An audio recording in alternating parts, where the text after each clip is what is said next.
Welcome back. There was a disturbing scene at a New York immigration court yesterday as masked ICE agents appeared to violently shove multiple journalists to the ground as they attempted to document ongoing arrests of individuals attending immigration court proceedings.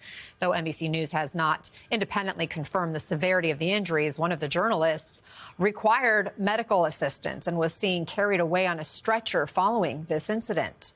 DHS officials defended the confrontation, saying, in part, quote, officers were swarmed by agitators and members of the press, which obstructed operations. And joining us now is journalist Dean Moses with AM New York, who is one of the journalists involved in the incident, who is outside the courthouse where he's back for coverage again today. Dean, thank you for stepping out and giving us some of your time. Walk us through what happened yesterday. Well, thank you for having me, Anna. I appreciate it. So just to be clear, the most important aspect I want people to know is that it was not clear that ICE was detaining anyone at that point. Usually what happens is we as journalists wait outside the courtrooms where ICE, master ICE agents also wait. So we were waiting in the hallway, and usually what happens is when someone leaves the courtroom, they usually accost them. They usually look through their paperwork, ask them for ID, ask them for their name. At that point, they usually take them away into a stairwell. And, you know, it can be pretty rough sometimes, or it can happen very quickly. This young lady that I was following, they let her walk away. She walked to the elevator bank. She pressed down on the elevator. She went into the elevator, and a few seconds after she went into the elevator, the ICE agents followed her. And usually we follow the people as they come out. We try and speak to them. We talk to them. And this is something I've done many times before. So I stepped into the elevator, and then all of a sudden, they became enraged, pushing us, screaming, obscenities to get out of the elevator, and that's when the chaos ensued. So just to be clear, they didn't make any announcement that they were detaining anyone. So at that point, it was unclear.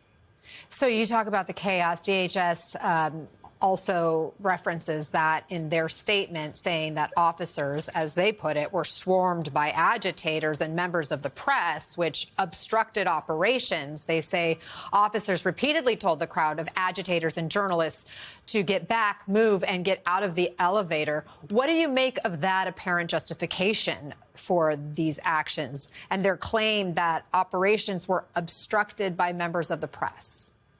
Well, I have to say, in this instance, it's an absolute falsehood. None of that is accurate.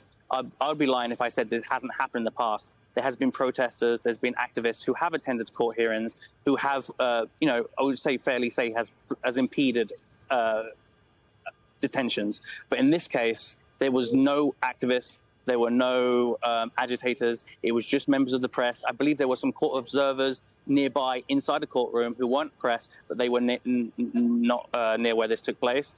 And they were the only person who I went in the elevator. And then directly after I went into the elevator, when I was grabbed and shoved, another ICE agent shoved my colleagues, which was the gentleman who was pushed to the ground. So there was nobody other than press involved.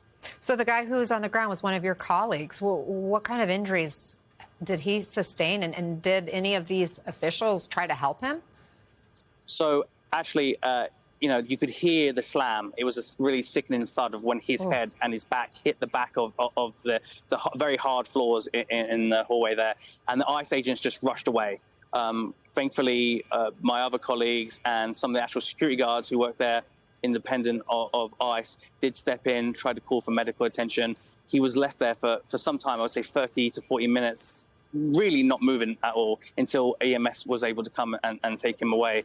But the actual agents themselves, they did not intervene. They just left. And actually, it seemed to appear they left the entire day. They rushed down the elevator and we didn't see them again.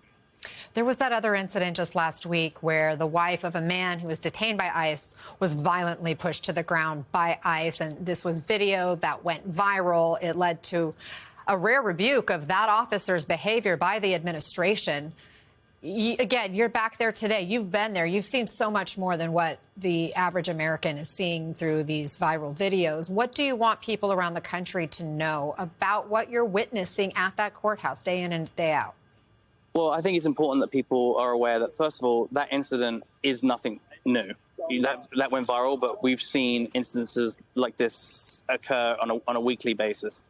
Families ripped apart. Just today, there was a family, a husband who was ripped from his kids. His wife and his kids left there in tears just this morning. So this is nothing new. This is something we see regularly.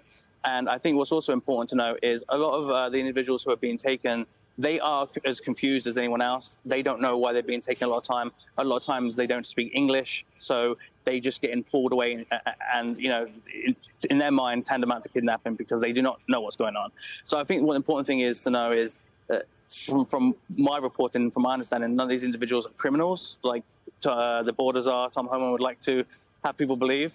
It seems to be family members going to their legally mandated court hearings and getting whisked away by masked men. Well, Dean Moses, thank you for shining light on what's happening there and sharing your experience with us. We appreciate it. Thank you. I hope your colleague is okay.